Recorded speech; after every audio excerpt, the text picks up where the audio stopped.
This machine is called the drill press. Now we have a nice new one and a big one here in the shop, and it's got a nice digital readout so you always know how fast the blade is going as it's spinning around.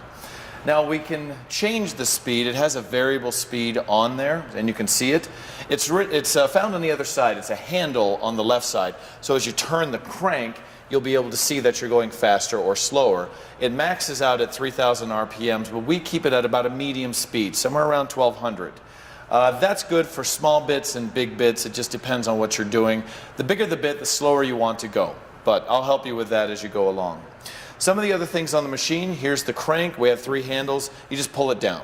It's as simple as put the bit in, find out where you need to cut, and just pull down and drill a hole. But there's a few other things you need to know.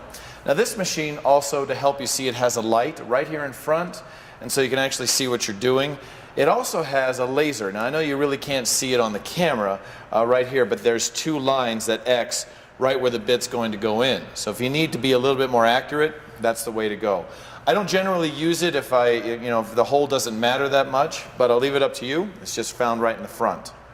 Now this has a 6-inch draw, meaning it can go down 6 inches. So it's got a nice big draw to it, which is really nice. Then I'm not always having to raise and lower the table. Now if you need to raise or lower the table, please, first, there's a bolt in the back on this side. My hand's on it, it's kind of hard to see back here, but you have to loosen the bolt first. The crank is found on this side, so you can raise or lower it along these teeth. If you forget to loosen the bolt and force it, the teeth here, the bar that have the teeth on it, I have seen that bar bend because you just force it in and the teeth it's just forcing it to go up or down. So be very careful that you actually loosen it on the pole first. Then you can raise or lower it as needed, depending on what you're doing. Now it has a nice table. It even has a nice plastic piece here that I can drill into. However, even with that, I like to put a backing board on anyway. I like it on there because it gives I can put holes all over it and it doesn't damage the table. I want to keep the table intact if I can. The worst possible scenario is you accidentally drill into the metal part, which will dull your blade really bad, and of course, bad for the table. So I always put on a backing board. As this gets riddled with holes, I'll just throw it away and grab another one. We'll put it on. So to turn it on, you actually grab the handle here and pull out. Okay, it's a little different than a lot of my other machines. And now it's on. Okay, turn it off, just push it back in again. So it's very simple. It's right in front of you. So it's got a green light facing you. Okay, and on the side, of course, here are the handles. It's meant for a right-handed person. Whether you're right-handed or left-handed, it doesn't matter. Your right hand is the one pressing down. I just don't want people crossing your arms right here. I can't see what I'm doing because my left arm is in the way and my arms are crossed. It's just odd. It doesn't feel right. So whether you're right or left-handed, this is the position, pull down, and that's what it's going to be. Now, the bit that we use, this one right here, is called a twist drill bit. It's got a corkscrew style twist to it, so as it cuts downward, it pulls the sawdust up and away from your board. To put it in, this has what's called a keyless chuck. So I don't have to put a key in and loosen or tighten. Kind of like the end of a drill, you just tighten it by hand. So you put it in there, you have to loosen it up. There's 3 fingers in there that will grab the bit. And so as you tighten it, it kind of lifts the bit up slightly to tighten it up. Now, if I put the bit all the way in and then tighten it down, it actually can't tighten all the way because it's trying to lift the bit in such a way that it can't go up. I've already got it maxed out at the top, so it can't go any further. So what you always want to do is pull it out about 1/4 of an inch and then tighten it up, just a little bit. Cinch it down like that and you're ready to go. By pulling it out just a little, it leaves the space for that bit to go up, just that little hair, and I can really cinch down on it, then it won't let go. So as you're cutting, you want to make sure that your hand is in the right place. Now this corkscrew bit tends to grab the board and it wants to lift it up off the table. Like I said before, it grabs the sawdust and lifts it out. That's what it's supposed to do. If you don't have a good grip, it'll grab the board and lift that up too. So here's kind of what it'll want to do. Now I'm going to keep my grip on it, but this is what it will try to do each time. Especially if you go too fast, you'll drill down into it, it'll grab the board and want to lift up. Now with the board in there like that, it kind of freaks you out a little bit at first, I know, but all you got to do is just press it down and get it out of there. No problem. Turn it off. Now, the board wasn't flipping around or anything like that, which is good, except that your hole now looks like that. It is not, it's not round at all. It's actually quite an oval, and we don't want that. So first of all, the board, we know that the board will try to lift. It always does. That's just the way that the bit works. It tries to lift it up off the table. Secondly, your hand was in the wrong place. My hand, generally, you want to keep away from the moving part of a machine, and I agree, that is the way it should be. However, in this case, only on the drill press, you want to put your hand really close to the bit, okay? And that gives me pressure directly down on the bit so that the board doesn't lift up. I can directly push down like this, okay? Pull it back on and go. And now my pressure on my hand directly just simply keeps it lined up and it doesn't lift up. Now the thing to remember on this is a bit, one of these bits does not cut sideways. It will cut straight down. So of course if I put my hand here and cut, you're going to go right through your hand, of course. But I wanted you to know by grabbing onto this bit, I can touch the bit and it won't cut. Okay, so at least not on the side. So make sure, even if I hit it with my hand like this, kind of run into it, it's not going to cut you. So don't worry too much about it. Get your hand nice and close so the board doesn't spin around. Now, what happens if you do lose control? It does happen once in a while. It looks like this. I'll demonstrate. You go down and go, oh my gosh, there it goes. Okay? Now notice I'm not sticking my hand in to stop it, and I'm also leaving this down. I don't want it to fall off and go flying somewhere. It could hit somebody and really hurt them. If this happens, resist the temptation to reach in to get it. As soon as you reach in, most of the time you'll just hit your knuckles. It'll hurt like crazy, and you won't get it. It'll just keep spinning around. As soon as you realize what you did, don't duck and cover, hold it, and just turn it off. All right, simple enough.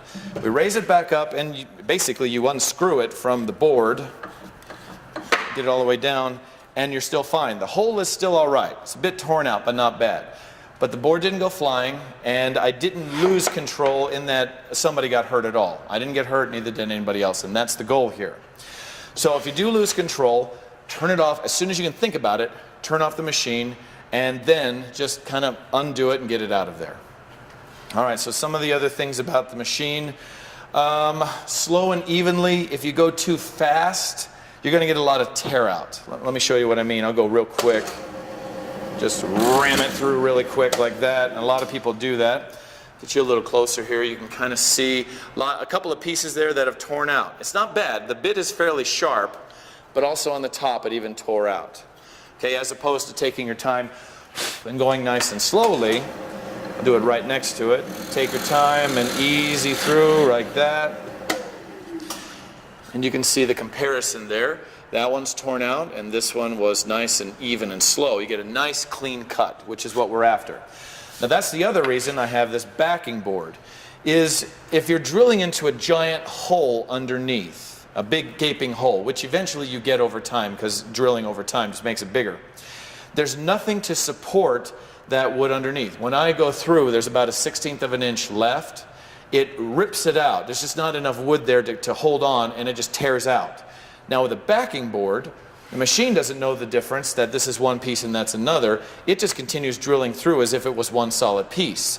So I'm bracing that last 1/16 of an inch of wood. I'm keeping it from ripping off at the very last second. So a backing board will give you a much cleaner cut. So as you see, I've already got a few holes here. I will simply just move the table around to a new spot, and we'll get more holes, but I don't care. This is a piece of junk that I found on the side. So make sure to go slow, take your time, and if it's a really thick board, for example, let's say I have to drill this way through this block. It's a long ways. You can't do it in just one run through. It'll try to get the chips out, but you'll get about halfway and you'll start smelling smoke, especially on a piece of oak.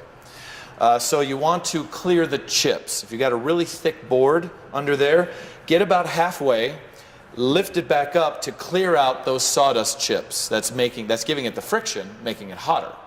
And then drill the rest of the way. You may do it 2 or 3 or 4 times depending on how dense the wood is, and that's okay. It's better to take multiple cuts than to try to ram it through all the way. You'll end up burning your bit. You'll take the temper right out.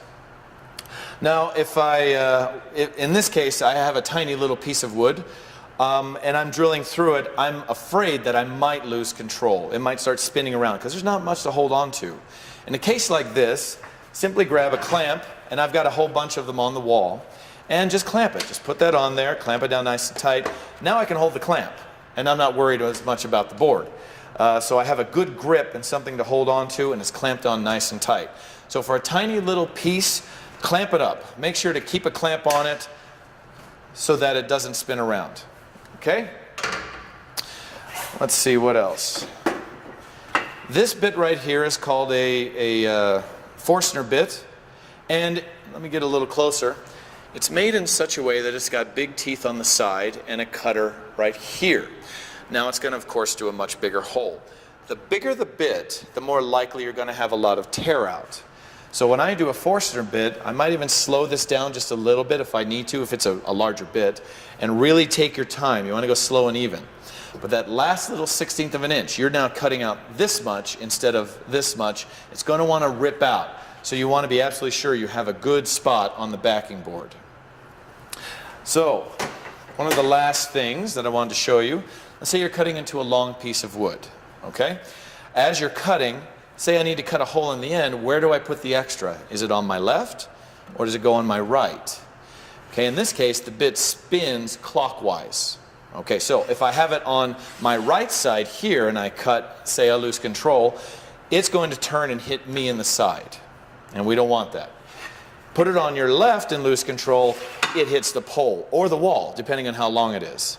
So you always want, for a long piece, the extra goes on the left, the operator's left side, and make sure that's always the case.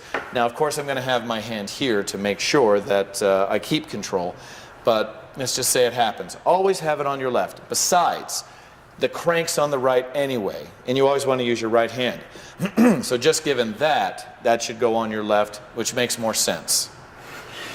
The drill press is really nice in that it's quiet. I can change the speed. On the side, on the left side, it has a few stops. Now, again, I know you can't see it on the camera, but I can raise and lower the stops so that I have to stop at a certain point. If you need holes that are exactly the same depth, a series of them, I can change the stop. It's on this. If I pull this down, there's a little rod right here. It's kind of hard to see, but it's here. There's a rod, a stop here that I can put on, and then it doesn't allow me to raise it back up all the way.